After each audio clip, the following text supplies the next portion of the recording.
Calvary യാത്രയുടെയും പീഡാസഹനത്തിൻ്റെയും നടുവിലും തൻ്റെ ചുറ്റുമുള്ളവരെ കാരുണ്യത്തിൻ്റെ വാക്കുകൾ കൊണ്ട് ആശ്വസിപ്പിച്ച ഈശോ, മരണവേദനയാൽ പിടയുമ്പോഴും നല്ല കള്ളന് പറുദീസ വാഗ്ദാനം ചെയ്ത ഈശോ, ഹൃദയം പിളർക്കപ്പെട്ടപ്പോഴും പിതാവിനു മുന്നിൽ പാപികൾക്കു വേണ്ടി മാപ്പിരുന്ന ഈശോ, മാനവരാശിയുടെ പാപക്കൊടുമുടിയിൽ ഉയർന്നു നിന്ന് പീഡയേറ്റുവാങ്ങിയ ദൈവപുത്രൻ തൻ്റെ സഹനങ്ങളിലൂടെ ലോകത്തിന് സമ്മാനിച്ചത് നിത്യരക്ഷയിലേക്കുള്ള അടയ്ക്കപ്പെടാത്ത വാതിലായിരുന്നു. തന്നെ അനുഗമിക്കുന്നവർക്കായി അവിടുന്ന് നീക്കിവച്ചത് ദൈവത്തിരുമുൻപിൽ വിലയേറിയ സഹനത്തിൻ്റെ മാതൃകയായിരുന്നു. ക്രിസ്തീയ ജീവിതത്തിലെ സഹനമെന്നാൽ ക്രിസ്തുവിൻ്റെ കുരിശുമരണത്തോടുള്ള ഐക്യപ്പെടലാണ്.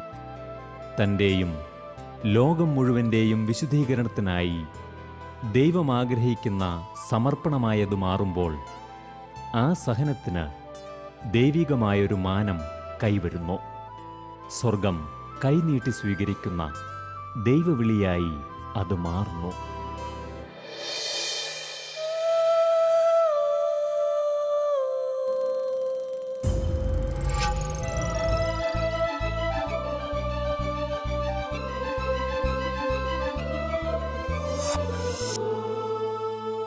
കോഴിക്കോട് ജില്ലയിലെ ചക്കിട്ടപ്പാറ സ്വദേശിയെങ്കിലും വൈദികനായതു മുതൽ മാനന്തവാടി രൂപതയ്ക്ക് വേണ്ടിയാണ് ബഹുമാനപ്പെട്ട ജോർജ് മൂലയിലച്ചൻ സേവനം ചെയ്യുന്നത്. ഏറ്റെടുത്തിട്ടുള്ള എല്ലാ ദൗത്യങ്ങളിലും സ്തുത്യർഹമാംവിധം വിജയം വരിക്കുകയും ഏവർക്കും മാതൃകയായി തീരുകയും ചെയ്ത ഒരു പ്രവർത്തന ചരിത്രമാണ് അദ്ദേഹത്തിൻ്റേത്.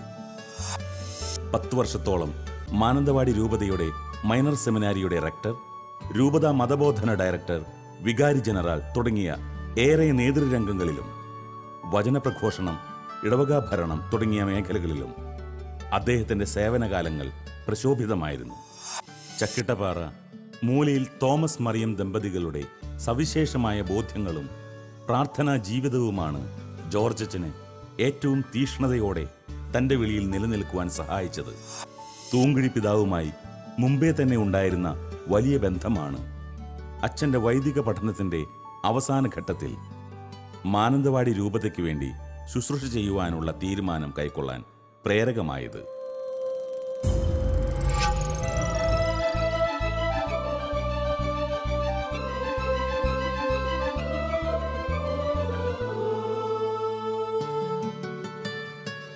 ദൈവം കനിഞ്ഞനുഗ്രഹിച്ച പൗരോഹിത്യ ജീവിതത്തിലൂടെ അവിടുത്തേക്ക് വേണ്ടി മാതൃകാപരമായി ശുശ്രൂഷ ചെയ്യുവാൻ കൃപ ലഭിച്ച ജോർജ് മൂലയിലച്ചൻ 35 വർഷം നീണ്ട തൻ്റെ സേവനകാലത്തിൽ സംതൃപ്തനാണ്. അജപാലന ദൗത്യത്തിൻ്റെ മനോഹാരിതയും സെമിനാരി റെക്ടർ മുതൽ വികാരി ജനറൽ വരെയുള്ള നേതൃദൗത്യങ്ങളുടെ കൃത്യതയും അദ്ദേഹത്തിൻ്റെ ജീവിതത്തിലെ ഒരു ഘട്ടത്തെ ഏറെ നിർണായകമാക്കി മാറ്റി. ഒരു വലിയ ദേശം മുഴുവൻ ഒരുപോലെ സ്നേഹിച്ച, വിലമതിച്ച ഒരു ക്രിസ്തു ശിഷ്യനായിരുന്നു അദ്ദേഹം. ഏറെ ക്രിയാത്മകമായ വീഥികളിലൂടെ ചരിച്ചുകൊണ്ടിരുന്ന അദ്ദേഹത്തിൻ്റെ ജീവിതത്തിൽ വളരെ പെട്ടെന്നായിരുന്നു ക്രൂശിതനായ ഈശോയുടെ സ്നേഹചുംബനം പോലെ സഹനത്തിൻ്റെയും വേദനകളുടെയും ദിനങ്ങൾ സമാഗതമായത്. തന്നെ കീഴടക്കിയ ഏറെ വേദന നിറഞ്ഞ, അസ്ഥികളെ ബാധിക്കുന്ന അർബുദ രോഗത്തെ സ്വതസിദ്ധമായ സൗമ്യതയോടെയാണ് അദ്ദേഹം നേരിട്ടത്. കർത്താവിൻ്റെ സഹനത്തിൽ പങ്കാളിയാകാൻ ഭാഗ്യം ലഭിച്ചതിൽ സന്തോഷിച്ചുകൊണ്ട് തൻ്റെ കണ്ണീരിനെ അദ്ദേഹം കുരിശിനോട് ചേർത്ത് സമർപ്പിച്ചു. ഫിലിപ്പിയർ 1:21 നാം ഇപ്രകാരം വായിക്കുന്നുണ്ട്: എനിക്ക് ജീവിതം ക്രിസ്തുവും മരണം നേട്ടവുമാണ് എന്ന്. വിശുദ്ധ പൗലോസിൻ്റെ ഈ ജീവിത വീക്ഷണം സ്വന്തമാക്കി ജീവിക്കുന്ന ഒരു വ്യക്തിയാണ് മാനന്തവാടി രൂപതാംഗമായ ബഹുമാനപ്പെട്ട ജോർജ് മൂലയിലച്ചൻ എന്നാണ് ഞാൻ വിശ്വസിക്കുന്നത്. താൻ വളരെ ഗൗരവതരമായ ഒരു രോഗത്തിന് അടിപ്പെട്ടു എന്ന് അറിഞ്ഞിട്ടും അദ്ദേഹത്തിൻ്റെ ജീവിതത്തിൽ, അദ്ദേഹത്തിൻ്റെ വീക്ഷണത്തിൽ വലിയ മാറ്റമൊന്നും വരാതെ ഞാൻ ജീവിച്ചാലും മരിച്ചാലും അത് ക്രിസ്തുവിനാണ്, ഞാൻ ക്രിസ്തുവിനുള്ള ആളാണ് എന്നുള്ള ആ അപ്പസ്തോലൻ്റെ ചിന്തയോടുകൂടി ജീവിക്കുന്ന വ്യക്തിയാണ് അദ്ദേഹം. ക്രൈസ്തവ വിശ്വാസത്തിൻ്റെ, അതിലേറെ ക്രൈസ്തവ പൗരോഹിത്യത്തിൻ്റെ ഒരു ഉത്തമ മാതൃകയായിട്ട് അദ്ദേഹത്തെ ഈ രീതിയിൽ കാണാൻ കഴിയും. അദ്ദേഹത്തിൻ്റെ ഈ ആദർശം, വിശ്വാസം, അതാണ് അദ്ദേഹത്തെ അങ്ങനെ ആക്കി തീർക്കുന്നത്. മാനന്തവാടി രൂപതയുടെ വികാരി ജനറലായിരിക്കുന്ന സമയത്താണല്ലോ എല്ലാവരും ഭയപ്പെടുന്ന ഏറ്റവും മാരകമായ ഇതെന്ന് വിശേഷിപ്പിക്കാവുന്ന ക്യാൻസർ രോഗം അച്ഛന് സംഭവിച്ചുവെന്ന് അറിയുന്നത്. എപ്പോഴാണത് അച്ഛൻ അറിഞ്ഞത്? എങ്ങനെയായിരുന്നു അതിൻ്റെ തുടക്കം? അപ്പോൾ ഞാൻ ബിഷപ്പ് ഹൗസിലായിരിക്കുന്ന അവസരത്തിൽ പലപ്പോഴും എനിക്ക് ചാപ്പൽ 2ാം നിലയിലായതുകൊണ്ട് സ്റ്റെയർ കേസ് കയറി പോകണം. അപ്പോൾ അങ്ങനെ സ്റ്റെയർ കേസ് കയറാനായിട്ടൊക്കെ പ്രയാസം തോന്നുമായിരുന്നു. അപ്പോൾ കുറച്ച് നാൾ കഴിഞ്ഞപ്പോഴത്തേക്ക് കാലിന് വേദന തുടങ്ങി. ഇങ്ങനെ വേദന തുടങ്ങിയപ്പോഴത്തേക്ക് ഞാൻ 3-4 ഡോക്ടേഴ്സിനെ പോയി കണ്ടു. അപ്പോൾ ഈ ഡോക്ടേഴ്സ് എല്ലാവരും എന്നോട് പറഞ്ഞത്, അച്ഛന് 10-60 വയസ്സൊക്കെ കഴിഞ്ഞില്ലേ, അതുകൊണ്ട് തേയ്മാനത്തിൻ്റെ അസുഖമാണ്, അപ്പോൾ അതുകൊണ്ട് അതിനുള്ള മരുന്ന് കഴിക്കണം എന്ന് പറഞ്ഞ് അവരോരോ മരുന്ന് തരും. പക്ഷേ ഈ മരുന്നുകളിലൊന്നും ഒരു ഉപകാരവും ഉണ്ടായില്ല. അവസാനം എല്ലാവരും ഈ തേയ്മാനമെന്ന് പറഞ്ഞതിൻ്റെ വെളിച്ചത്തിൽ ആയുർവേദം ചെയ്യാൻ വേണ്ടി നടവയിൽ സെൻറ്റ് ആൻസ് ഹോസ്പിറ്റലിൽ പോയി. അവിടെ ചെന്നപ്പോൾ അവരിങ്ങനെ പലതരത്തിലുള്ള കിഴികൾ ചെയ്യാൻ തുടങ്ങി. അത് ചെയ്യാൻ തുടങ്ങിയിട്ട് എനിക്ക് കുറവൊന്നും തോന്നിയില്ല. ഇടയ്ക്ക് ഞാൻ ഡോക്ടറോട് പറഞ്ഞു, ഡോക്ടറെ എനിക്ക് ഇതുകൊണ്ട് ഉപകാരമൊന്നും തോന്നുന്നില്ല, എനിക്ക് വന്നതിനേക്കാൾ ഇച്ചിരി മോശമായതുപോലെ തോന്നുന്നുണ്ടെന്ന് പറഞ്ഞു. അങ്ങനെ പറഞ്ഞപ്പോൾ ഡോക്ടർ പറഞ്ഞു, എന്നാൽ നമുക്ക് എക്സ്റേ എടുത്ത് നോക്കാം. അങ്ങനെ എക്സ്റേ എടുക്കാൻ വേണ്ടിയിട്ട് ബത്തേരി അസംഷൻ ഹോസ്പിറ്റലിലേക്ക് ഞാൻ വിളിച്ചു. അപ്പോഴവിടുത്തെ അഡ്മിനിസ്ട്രേറ്ററായിരുന്നു സിസ്റ്റർ ലിറ്റിൽ ട്രീസായ, ഇപ്പോഴത്തെ തിരുവനന്തപുരം സഭയുടെ ജനറാളമ്മ. സിസ്റ്റർ അവിടുന്ന് വണ്ടിയൊക്കെ കൂട്ടി വന്നു എന്നെ അവിടെ കൊണ്ടുപോയി. അവിടെ ചെന്ന് കഴിഞ്ഞപ്പോൾ ഡോക്ടർ സിംറ്റംസ് എല്ലാം കേട്ടിട്ട് എന്നോട് പറഞ്ഞു, ഒരു 4 എക്സ്റേ എടുക്കണമെന്ന് പറഞ്ഞു. ഒന്ന് വേദനയുള്ള കാലിൻ്റെ തുടയുടെ ഭാഗം, മറ്റൊന്ന് അരക്കെട്ടിൻ്റെ, പിന്നൊന്ന് ചെസ്റ്റ്, പിന്നെ സ്കള്ളിൻ്റെ. അപ്പം ഞാനോടത്ത് ഈ സ്കള്ളിൻ്റെ ഫോട്ടോ ഒക്കെ എടുക്കുന്നത് എന്തിനാണ്, കാലിന് വേദനയുള്ളവർ സ്കള്ളിൻ്റെ ഫോട്ടോ എടുക്കണോ? ഏതായാലും ഡോക്ടർ പറഞ്ഞതനുസരിച്ച് എക്സ്റേ എടുത്തു. എക്സ്റേ എടുത്തു കഴിഞ്ഞിട്ട് അതുകൊണ്ട് ഡോക്ടറെ കാണിക്കുമ്പോൾ ഡോക്ടർ ഈ എക്സ്റേ നോക്കിയിട്ട് എന്നോട് പറഞ്ഞത്, ഇനി ഒരടി പോലും നടക്കാൻ പാടില്ലെന്ന്. അപ്പോൾ എനിക്കത് പെട്ടെന്ന് അങ്ങോട്ട് അത്ര വിശ്വാസയോഗ്യമായിട്ട് തോന്നിയില്ല. എങ്കിലും പിന്നെ ഡോക്ടർ അങ്ങനെ പറഞ്ഞാണല്ലോ എന്നൊക്കെ ഞാൻ ഓർത്തു. അത് കഴിഞ്ഞിട്ട് വീണ്ടും അസ്ഥിരോഗ വിദഗ്ധൻ്റെ എനിക്ക് കൊണ്ടുപോയി. അദ്ദേഹവും ഈ എക്സ്റേ നോക്കി വെച്ച് എൻ്റെ മുഖത്തേക്കൊന്ന് നോക്കി, എന്നിട്ട് മറ്റേ ഡോക്ടർ പറഞ്ഞ വാക്കുകൾ അതേപടി പറഞ്ഞു, വച്ചാൽ ഇനി ഒരടി പോലും നടന്നേക്കരുത്. രോഗം എന്താണെന്ന് പറഞ്ഞില്ല? രോഗം എന്താണെന്ന് പറഞ്ഞില്ല. പക്ഷേ അവരുടെ അത് കഴിഞ്ഞപ്പം അവരുടെ സംസാര ശൈലിയൊക്കെ കണ്ടപ്പോൾ എനിക്ക് കാര്യം മനസ്സിലായി. അത് തന്നെയല്ല, ഞാനിങ്ങനെ ഓർത്തു, കാലിൻ്റെ അസ്ഥിക്ക്, അതിപ്പോൾ ഒരിക്കലും ഡോക്ടറിനോട് പറഞ്ഞിട്ടുള്ള കാലിൻ്റെ അസ്ഥി ദൈവം സൃഷ്ടിച്ചാൽ ഏറ്റവും ശക്തമായ അസ്ഥിയാണ്, അതിന് ഒരു കേടും വരികയാണ് ഡോക്ടറിനോട് പറഞ്ഞിട്ടുള്ളത്. അപ്പോൾ ആ അസ്ഥിക്ക് കേട് വന്നിട്ടുണ്ടെന്നൊരിക്കൽ മിക്കവാറും രോഗം ക്യാൻസർ തന്നെയാണെന്ന് എനിക്ക് മനസ്സിലായി. പക്ഷേ എനിക്ക് പ്രത്യേകിച്ച് വിഷമമൊന്നും തോന്നിയില്ല. അപ്പോൾ ഞാൻ തരുന്നതെന്ന് അന്ന് സന്തോഷത്തോടെ സ്വീകരിക്കുക. അപ്പോൾ ആ ഒരു മനോഭാവത്തോടെ ഞാനതിനെ കണ്ടു. തികച്ചും പക്വമായ ആത്മീയ ബോധ്യങ്ങൾക്കുടമയും കർത്താവിൻ്റെ വിശ്വസ്തനായ ഭൃത്യനുമായിരുന്ന ജോർജച്ചൻ തന്നെ ബാധിച്ച മാറാരോഗത്തെ നിരാശയുടെ കണ്ണുകളോടെയല്ല വീക്ഷിച്ചത്. മറിച്ച് കുരിശിൻ്റെ വഴിയിലൂടെ സഹനത്തിൻ്റെ അർത്ഥം തിരുത്തിയ ഈശോ നൽകിയ പ്രത്യാശയുടെ കണ്ണുകളിലൂടെയാണ്. പെട്ടെന്നൊരു നിമിഷത്തിൽ മരണത്തെ മുഖാഭിമുഖം ദർശിച്ച അദ്ദേഹത്തിൽ ആ അനുഭവവും ഏറെ ആത്മീയ ബോധ്യങ്ങൾ നിറച്ചു. അവ അനേകർക്ക് പ്രത്യാശയുടെ കെടാവിളക്കായി മാറാൻ തക്ക ശക്തമായ തിരിച്ചറിവുകളായിരുന്നു. പിറ്റേ ദിവസം രാവിലെ സർവാസിന് എന്നെ മിംസ് ഹോസ്പിറ്റലിലേക്ക് കൊണ്ടുപോയി, കോഴിക്കോട്. അവിടെ ചെന്ന് താമസിയാതെ തന്നെ എന്നെ അവിടെ ഓങ്കോളജിയിൽ അഡ്മിറ്റാക്കി. അവിടെ അഡ്മിറ്റായി ഒരു 2-3 ദിവസം കഴിഞ്ഞപ്പോൾ ഞാൻ പറഞ്ഞായിരുന്നല്ലോ, ഇത് ഡയഗ്നൈസ് ചെയ്യുന്ന ദിവസം 2010 ജൂലൈ 28-നാണ് എന്ന് പറഞ്ഞാൽ അൽഫോൻസാമയുടെ തിരുനാൾ ദിവസമാണ്. അപ്പോൾ അൽഫോൻസാമയുടെ ഒരു പ്രത്യേക ഇടപെടൽ അവിടെ ഉണ്ടായതുപോലെ എനിക്ക് തോന്നുന്നു. സഹനത്തിൻ്റെ വിശുദ്ധയാണല്ലോ.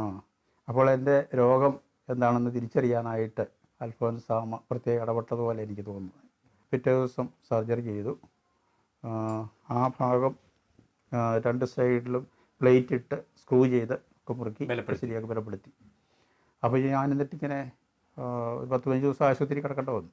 അപ്പോൾ ഈ സർജറിയൊക്കെ കഴിഞ്ഞ് വന്ന ദിവസങ്ങളിൽ 2-3 ദിവസത്തേക്ക് 3 ദിവസം എനിക്ക് ഒട്ടും ഉറങ്ങാൻ പറ്റിയിട്ടില്ല. അതുതന്നെയല്ല, ഭക്ഷണമൊന്നും കഴിക്കാൻ പറ്റിയില്ല. കഴിക്കുന്നതൊക്കെ അന്നേരം ഛർദ്ദിക്കും. അങ്ങനെ തീരെ അങ്ങേയറ്റ അവശനായി ഞാൻ. അപ്പോഴങ്ങനെ കിടക്കുന്ന അവസരത്തിൽ ഇപ്പം എൻ്റെ മനസ്സിൽ കൂടെ കടന്നു പോയൊരു ചിന്ത, അപ്പം രോഗം ഇതാണെന്ന് എനിക്കറിയാമല്ലോ. അപ്പോൾ ഞാനിങ്ങനെ ഗൗരവമായിട്ട് മരണത്തെക്കുറിച്ച് ചിന്തിക്കുന്നു അന്നേരം.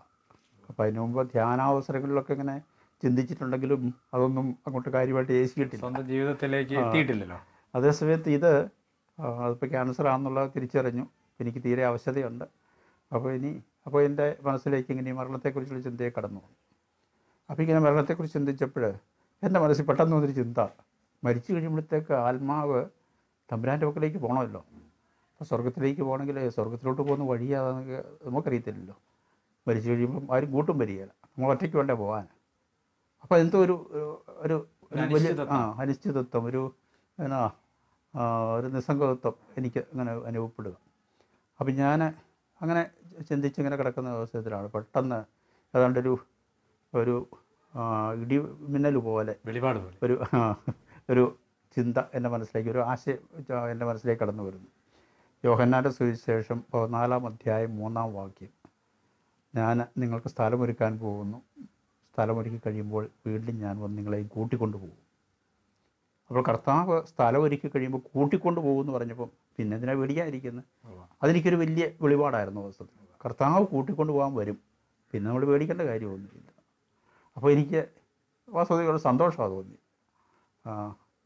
പിന്നെ കഴിഞ്ഞപ്പോൾ എൻ്റെ മനസ്സിലേക്ക് കടന്നു വന്ന് വേറെ ചിന്ത ഇതായിരുന്നു. അപ്പോൾ അന്നേരം തന്നെ എനിക്ക് നല്ല പെയിനുണ്ട്, പല വിധത്തിൽ വിഷമമുണ്ട്. പിന്നെ ഈ അസ്ഥിയുടെ രോഗമായതുകൊണ്ട് കൂടുതൽ പെയിൻ ഉണ്ടാവുമെന്നാണ് കേട്ടിട്ടുള്ളത്. അപ്പം അതുകൊണ്ട് ഈ പെയിനൊക്കെ ഉണ്ടാകുന്ന അവസരത്തിൽ അപ്പോൾ എന്ത് ചെയ്യും, അതൊക്കെ സഹിക്കാൻ എനിക്ക് കഴിയുമോ എന്നുള്ള ചിന്തയായിരുന്നു എൻ്റെ മനസ്സിൽ വന്നത്. അപ്പോൾ ഞാനിതേക്കുറിച്ച് ഇങ്ങനെ തമ്പുരാനോട് പ്രാർത്ഥിച്ചുകൊണ്ടിരുന്നു, അൽഫോൻസാമയോട് പ്രാർത്ഥിച്ചു. അങ്ങനെ പ്രാർത്ഥിച്ചുകൊണ്ടിരിക്കുമ്പോൾ എനിക്ക് ഒരു ദിവസം ഇതുപോലെ മറ്റൊരു വെളിപാട് പോലെ തോന്നിയത് പൗലോസ്ലീഹായുടെ കർത്താവ് പറഞ്ഞ വാക്കുകളാണ്. നിനക്ക് എൻ്റെ കൃപ മതി. കൊരിന്ത്യക്കാർക്കുള്ള 2-ാം ലേഖനത്തിൻ്റെ 12-ാം അധ്യായം 8-ാം വാക്യം. അപ്പോൾ പൗലോസ്ലീഹായോട് പറഞ്ഞതുപോലെ കർത്താവിൻ്റെ കൃപയുണ്ടെന്നൊരിക്കൽ പിന്നിപ്പോൾ എത്ര സഹനം ഉണ്ടെന്നൊരിക്കലും നമ്മൾ പേടിക്കേണ്ട കാര്യമൊന്നുമില്ല. അത് സഹനം ഉണ്ടെങ്കിൽ അതനുസരിച്ച് സഹിക്കാനുള്ള ശക്തിയും കർത്താവ് തരും. കർത്താവ് കൂടെ ഉണ്ടെങ്കിൽ പിന്നെ നമ്മളതേക്കുറിച്ച് ഉത്കണ്ഠാകുലരാകേണ്ട കാര്യമൊന്നുമില്ല എന്നൊരു ചിന്ത എൻ്റെ മനസ്സിലേക്ക് കടന്നു. അത് കഴിഞ്ഞ പിന്നെ എനിക്ക് ഈ രോഗത്തെക്കുറിച്ചോ അല്ലെങ്കിൽ പിന്നെ വരാൻ പോകുന്ന കാര്യങ്ങളെക്കുറിച്ചോ ഒന്നും എനിക്ക് പ്രത്യേക ഉത്കണ്ഠയൊന്നും തോന്നിയിട്ടില്ല. അതിങ്ങനെ നോർമലായിട്ട് ഇതൊരു യാഥാർത്ഥ്യം കർത്താവ് തന്നിരിക്കുന്നു, ഞാൻ സ്വീകരിച്ചു. മാനുഷിക നേത്രങ്ങൾ കൊണ്ട് വീക്ഷിച്ചാൽ ഏറെ വേദനകളുടെയും തകർച്ചകളുടെയും ഊടുവഴികളിലൂടെ സഞ്ചരിച്ചു കൊണ്ടിരുന്ന ആ നാളുകളിലും ദൈവത്തിൻ്റെ ശക്തമായ കരം തനിക്കുവേണ്ടി ചലിച്ചുകൊണ്ടിരുന്നത് അദ്ദേഹം തിരിച്ചറിഞ്ഞിരുന്നു. സ്നേഹസാന്ത്വനവുമായി തൻ്റെ പ്രിയപ്പെട്ടവർ അരികിലോടിയെത്തിയത്, പ്രാർത്ഥനയുടെ നിറദീപവുമായി ഏറെ സ്നേഹഹൃദയങ്ങൾ ശക്തി പകർന്നത്, അങ്ങനെ ഏറെ സമ്മാനങ്ങൾ ചൊരിഞ്ഞുകൊണ്ട് ദൈവം അദ്ദേഹത്തെ ശക്തിപ്പെടുത്തിക്കൊണ്ടിരുന്നു. ആ ദിവസങ്ങളിൽ തന്നെ ഒരുപാട് പേരെന്നെ ഫോൺ വിളിച്ചു. ഒത്തിരി പേരെ കാണാൻ വന്നു. പക്ഷേ അവിടെ ഓങ്കോളജി പിന്നെ IP-യിൽ ബൈസ്റ്റാൻഡറായിട്ട് ഒരാളെ മാത്രമേ നിർത്തുള്ളൂ, അത്രേ ഉള്ളൂ. ആദ്യത്തെ 2 ദിവസം ഗർഭാവസ്ഥനുണ്ടായിരുന്നു. പിന്നെ എൻ്റെ അനുജൻ ജോയി ഉണ്ടായിരുന്നു. പിന്നെ ജോസ് വന്നു. പിന്നെ ഈ ഓപ്പറേഷൻ കഴിഞ്ഞ ദിവസങ്ങളിൽ എനിക്ക് വല്ലാത്ത പ്രയാസവും ക്ഷീണമൊക്കെ ഉണ്ടായിരുന്ന അവസരത്തിൽ ദൈവം അനുഗ്രഹിച്ച് എൻ്റെ കസിൻ്റെ മകൾ ഒരു നേഴ്സ്, അവൾ ഗൾഫിൽ പോകാൻ വേണ്ടിയിട്ട് നേരത്തെ ജോലിയൊക്കെ രാജിവെച്ച് വന്നിട്ടുണ്ടായിരുന്നു. ലിബി എന്നാണ് ആ കൊച്ചിൻ്റെ പേര്. അപ്പോൾ അവൾ ഫ്രീ ആയിരുന്നതുകൊണ്ട് അവൾ ആ ദിവസങ്ങളിൽ എന്നെ സഹായിക്കാൻ വന്നു. ഒത്തിരി പേര് ഫോൺ വിളിച്ച് എനിക്ക് വേണ്ടി പ്രാർത്ഥിക്കുന്നുണ്ടെന്നൊക്കെ അറിയിച്ചു. പ്രത്യേകിച്ച് സിസ്റ്റേഴ്സ് എനിക്ക് വേണ്ടി പ്രത്യേക പ്രാർത്ഥനകളും ആരാധനയും ഒക്കെ നടത്തുന്നതായിട്ടൊക്കെ പറഞ്ഞു. അപ്പോൾ അതൊക്കെ കേട്ടപ്പോൾ എനിക്ക് ഭയങ്കര സന്തോഷം തോന്നി. വാസ്തവത്തിൽ സിസ്റ്റേഴ്സിൻ്റെ പ്രാർത്ഥനയുടെ ആ ശക്തി ഞാൻ കൂടുതൽ അനുഭവിച്ചറിഞ്ഞത് ആ അവസരത്തിലാണ്. വേറെ തീർച്ചയായിട്ടും മറ്റാളുകളും എനിക്ക് വേണ്ടി പ്രാർത്ഥിക്കുന്നുണ്ടായിരുന്നു. അപ്പോൾ ഇവരുടെയൊക്കെ പ്രാർത്ഥനയുടെ ഫലമായിട്ടാണെന്ന് എനിക്ക് തോന്നുന്നത്. എനിക്ക് ഈ രോഗം ഒരു പ്രശ്നമായിട്ട് ഒരിക്കലും തോന്നിയിട്ടില്ല. അന്നും തോന്നിയിട്ടില്ല, ഇന്നും അത് ഒരു പ്രശ്നമായിട്ട് എനിക്ക് തോന്നുന്നില്ല. നേരെ മറിച്ച് ഇതൊരു ദൈവാനുഗ്രഹമായിട്ട് എനിക്ക് തോന്നുന്നു. നമുക്ക് മുന്നിൽ മാതൃകകളായി മാറിയിട്ടുള്ള ഏറെ വിശുദ്ധാത്മാക്കൾ. അവർ സഹനത്തിൻ്റെയും വേദനകളുടെയും ശരിയായ അർത്ഥം ഗ്രഹിച്ചവരായിരുന്നു. സഹനത്തിൻ്റെ പാതയിലും അവർ ദൈവമഹത്വം ഉദ്ഘോഷിച്ചു. വിശുദ്ധ അൽഫോൻസാമയും വിശുദ്ധ കൊച്ചുത്രേസ്യയുമെല്ലാം ഉദാഹരണങ്ങൾ മാത്രം. ആനുകാലിക ലോകത്തിൽ സഹനത്തിൻ്റെ സജീവ സാക്ഷ്യമായി മാറാൻ ഇപ്പോഴിതാ മൂലയിലച്ഛനും. അടുത്ത കാലത്ത് വാഴ്ത്തപ്പെട്ടവളായിട്ട് പ്രഖ്യാപിക്കപ്പെട്ടൊരു കൊച്ച് വിശുദ്ധിയുണ്ട്. വിശുദ്ധ വാഴ്ത്തപ്പെട്ടവൾ ക്യാര ബദാനോ എന്ന അവരുടെ പേര്. വെറും 19 വയസ്സ് മാത്രം പ്രായം. ഇറ്റലിക്കാരെത്തി ക്യാൻസർ ബാധിച്ച് മരിച്ചയാളാണ്. അപ്പോൾ ആ കൊച്ചു പെൺകുട്ടി ക്യാൻസർ ബാധിച്ച് അങ്ങേയറ്റ അവസ്ഥയിലെത്തിയപ്പോഴും പറഞ്ഞിരുന്ന കാര്യം ഇതാണ്: എനിക്ക് എത്ര വേദന ഉണ്ടായാലും എനിക്ക് മോർഫിനോ അതുപോലുള്ള മയക്കുമരുന്നുകളോ ഒന്നും തരാൻ പാടില്ല. അതെല്ലാം കർത്താവിന് വേണ്ടി പൂർണ്ണമായിട്ട് സഹിക്കാൻ എനിക്ക് സാധിക്കണം. അപ്പോൾ അങ്ങനെ പറഞ്ഞുകൊണ്ട് സഹിക്കാനായിട്ട് ആ പെൺകുട്ടിക്ക് കഴിയും. അപ്പോൾ അതുകൊണ്ടായിരിക്കണം അത്ര 18 വയസ്സ് 19 വയസ്സൊക്കെ ആയിട്ടുള്ളൂ. ആ പ്രായത്തിൽ തന്നെ അവളിപ്പം ഒരു വാഴ്ത്തപ്പെട്ടവളായി മാറിയിരിക്കും. അപ്പോൾ ഈ അടുത്ത കാലത്ത് സംഭവിച്ച കാര്യമാണ്. അപ്പോൾ ഇതുപോലെ കർത്താവിന് വേണ്ടി സഹിക്കാനുള്ള വിളി അനേകം പേർക്ക് കിട്ടുന്നുണ്ട്. പക്ഷെ അത് തിരിച്ചറിയാനും അത് സ്വീകരിക്കാനും കഴിയുമ്പോൾ അതൊരു വലിയ ഭാഗ്യമാണ്. തീർച്ചയായിട്ടും സഹനത്തിന് അതിൻ്റെതായ ദുഃഖവും വിഷമവും വേദനയൊക്കെ ഉണ്ട്. നമ്മൾ പറയുന്ന പോലെ എളുപ്പമൊന്നുമല്ല. എനിക്ക് തന്നെയാണെന്നൊരിക്കലും എൻ്റെ ഈ രോഗം എൻ്റെ സെക്കൻഡറി സ്റ്റേജിലേക്ക് കടന്ന അവസരത്തിൽ 2 സൈഡിലേക്ക് ഇത് വ്യാപിച്ചു. അപ്പോൾ ആ അവസരങ്ങളിൽ എനിക്ക് ഭയങ്കരമായ വേദനയായിരുന്നു. അപ്പോൾ ഞാൻ ഈ വേദനയെക്കുറിച്ച് ഇങ്ങനെയൊക്കെ ചിന്തിക്കാറുള്ളതെങ്കിലും ആ നല്ല ഭയങ്കരമായിട്ടുള്ള വേദന രൂപപ്പെട്ടപ്പോഴത്തേക്ക് ഞാൻ കർത്താവിനോട് പറഞ്ഞു, കർത്താവെ എനിക്കിത് സഹിക്കാൻ പറ്റുമോ? ഇതുപോലെയൊക്കെ വേദന തന്നാൽ ഞാനെന്ത് ചെയ്യും എന്നൊക്കെ ഞാൻ കർത്താവിനോട് ചോദിച്ചിട്ടുണ്ട്. പക്ഷേ അങ്ങനെ സഹിച്ചു കഴിഞ്ഞ് പിന്നീട് അതേക്കുറിച്ച് ഞാൻ ചിന്തിക്കുമ്പോൾ എൻ്റെ ശക്തിക്ക് അതീതമായിട്ടുള്ള സഹനം എനിക്ക് കിട്ടിയില്ലെന്ന് എനിക്ക് തോന്നുന്നു. എനിക്കത് സഹിക്കാൻ കഴിഞ്ഞു. ശരിയാ, അന്ന് വേദന നന്നായിട്ടുണ്ടായിരുന്നു, എങ്കിലും സഹിക്കാൻ കഴിഞ്ഞിട്ടുണ്ട്. ഇപ്പോൾ ഞാൻ ആശുപത്രിയിൽ പോയിട്ടൊക്കെ തിരിച്ചു വരുന്ന വഴിക്ക് കാറിലിങ്ങനെ പോരപ്പോഴത്തേക്ക് കണ്ണറിയാതെ നിറഞ്ഞു ഒഴുകുമായിരുന്നു വേദന കാരണം. ഇവിടെ വന്ന് കഴിച്ച് ഒരു ഇഞ്ചക്ഷൻ കിട്ടാൻ വേണ്ടിയിട്ട് ഇങ്ങനെ കാത്തിരിക്കുന്ന നിമിഷങ്ങളുണ്ടാകുമായിരുന്നു. പക്ഷേ അന്നേരമൊക്കെ എനിക്ക് തോന്നി കർത്താവിൻ്റെ ആ വലിയ സഹനം എത്രമാത്രം പീഡകൾ സഹിച്ചാണ് കർത്താവ് മരിച്ചത്. ഈ വേദനയൊന്നും വന്നപ്പോൾ ഒരിക്കലും ഒരു നിരാശ തോന്നിയിട്ടില്ലേ? ഇല്ലില്ല, എനിക്കിങ്ങനെ ഒരിക്കലും നിരാശയൊന്നും തോന്നിയില്ല. കാരണം എനിക്ക് തോന്നുന്നത് പൗലോസ് ശ്ലീഹ പറഞ്ഞ വാക്കുകൾ തന്നെ ആവർത്തിക്കാണ്. കർത്താവിൻ്റെ സഹനത്തിൻ്റെ കുറവുകൾ എൻ്റെ മർത്തി ശരീരത്തിൽ പൂർത്തിയാക്കാനായിട്ടുള്ള ഒരു വിളിയാണിത് എന്നെനിക്ക് തോന്നി. അപ്പം പൗലോസ് ശ്ലീഹായ്ക്ക് അങ്ങനെ പറയാൻ കഴിഞ്ഞ അദ്ദേഹത്തിൻ്റെ നിരവധിയായ സഹനങ്ങളെക്കുറിച്ചാണ്. അപ്പം ഞാൻ ഓർത്തു, ശരിയാ, കർത്താവിൻ്റെ സഹനത്തിൻ്റെ ഒരു കുറവ് പ്രത്യേകിച്ച് യോഹന്നാൻ ചൂണ്ടിക്കാണിക്കുന്നൊരു കാര്യമുണ്ട്. കർത്താവിനെ പെസഹ കുഞ്ഞാടായിട്ട് ചിത്രീകരിച്ചുകൊണ്ട് അദ്ദേഹം പറയും, കർത്താവിൻ്റെ അസ്ഥികളിൽ ഒന്നുപോലും തകർക്കപ്പെട്ടില്ല. അപ്പോൾ കർത്താവിൻ്റെ സഹനത്തിലൊരു കുറവ് നമ്മൾക്ക് തമാശയായിട്ട് പറയാം, കർത്താവിൻ്റെ അസ്ഥികളൊന്നും തകർക്കപ്പെട്ടില്ല എന്നുള്ളത്. ആ കുറവ് എൻ്റെ കാര്യത്തിൽ നികത്തപ്പെടുക. കാരണം ഈ എന്നെ ബാധിച്ചിരിക്കുന്ന ക്യാൻസർ അസ്ഥികൾക്കുള്ള ക്യാൻസറാണ്. അപ്പോൾ എൻ്റെ അസ്ഥികളെയാണ് അതിങ്ങനെ കാർന്ന് നിന്നുകൊണ്ടിരിക്കുന്നത്. അപ്പോൾ കാലിൻ്റെ അസ്ഥിയെ അത് ബാധിച്ച് കഴിഞ്ഞിരിക്കുന്നു. ഇടത്തെ കാലിൻ്റെ തുടയുടെ അസ്ഥി അവിടെ മിക്കവാറും അത് ബാധിച്ച് കഴിഞ്ഞിരിക്കുന്നു. പിന്നെ 6ാമത്തെ വാരിയലിനെ അത് ബാധിച്ചിട്ടുണ്ട്. പിന്നെ ഇപ്പം കൈക്കൊക്കെ ചെറിയ വേദനയുണ്ട്, അതിൻ്റെ ആണോ എന്ന് എനിക്കറിയത്തില്ല.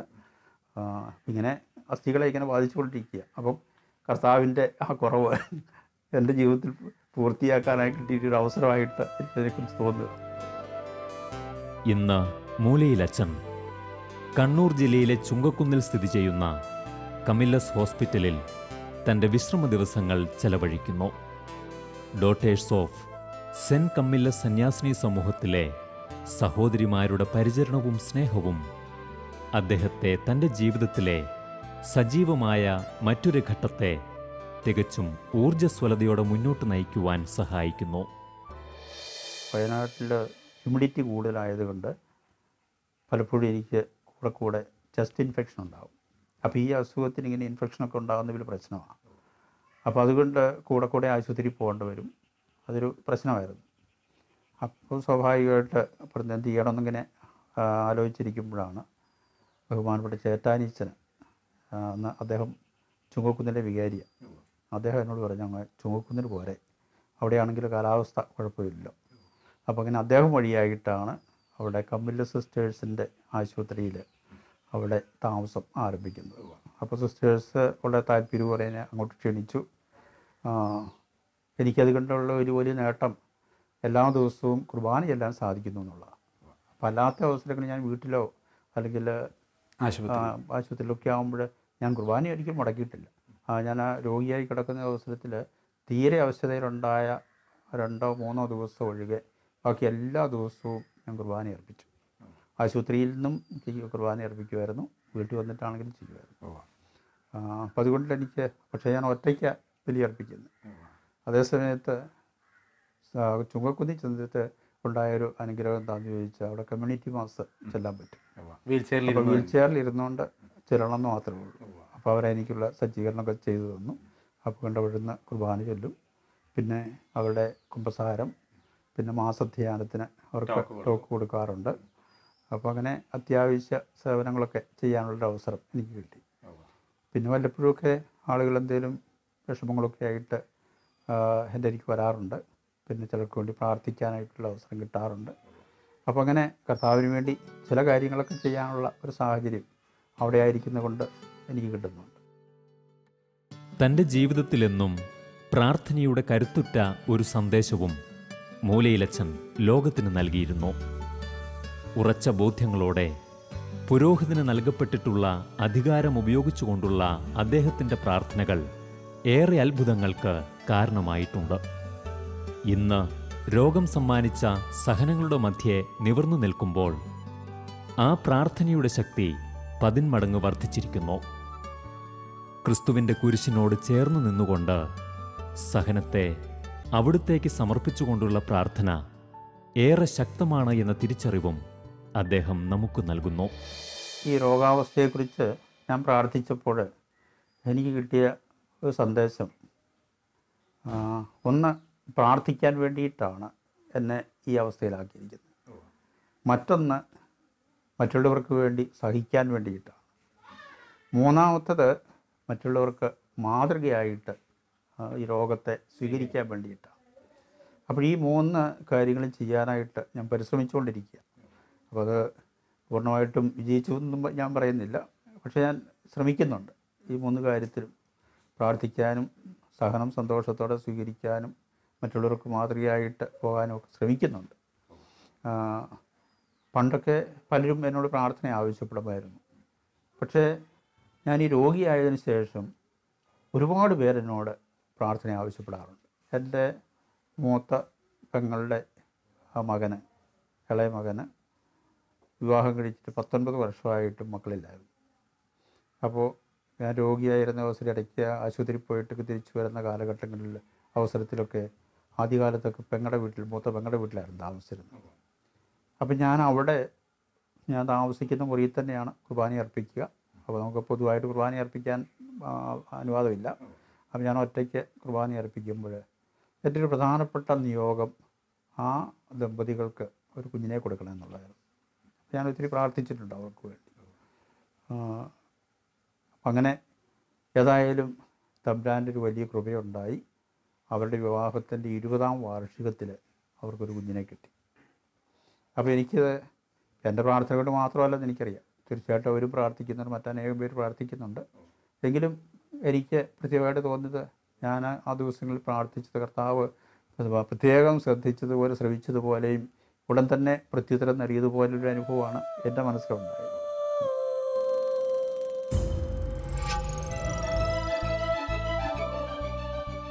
ജോൺ പോൾ രണ്ടാമൻ മാർപ്പാപ്പയെ ഞാൻ ഓർക്കുകയാണ്.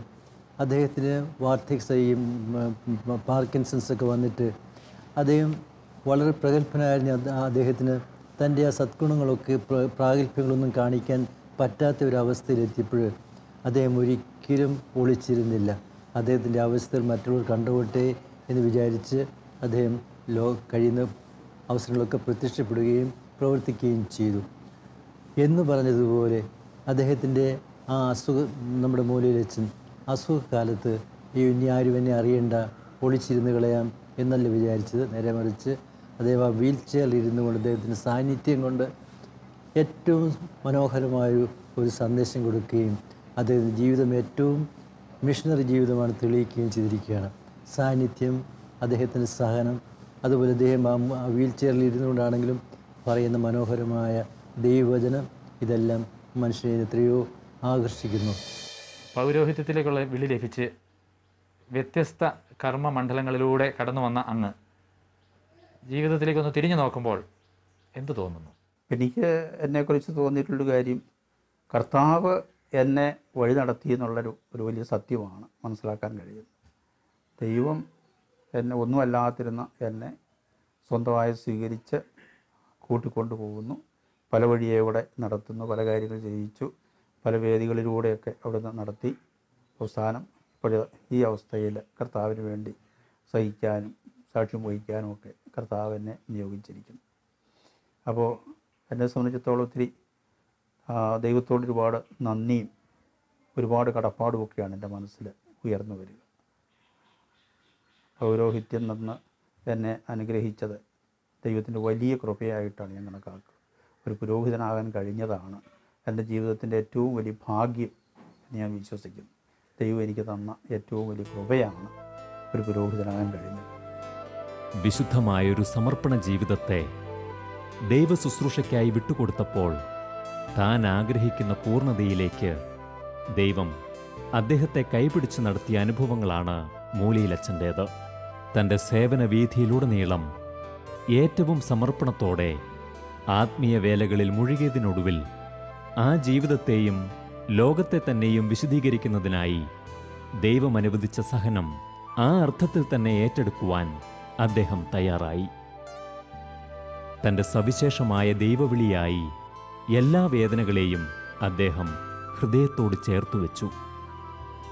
തന്നെ വിളിച്ച ദൈവത്തോടും സഹനത്തിന് അവിടുന്ന് നൽകിയ പുനരാഖ്യാനത്തോടും ഏറ്റവും വിശ്വസ്തത പുലർത്തിക്കൊണ്ട് ദൈവവിളിക്ക് ഒരു മാതൃകയായി തീർന്നുകൊണ്ട് ബഹുമാനപ്പെട്ട ജോർജ് മൂലയിലച്ഛൻ നമുക്കിടയിൽ ഉയർന്നു നിൽക്കുന്നു.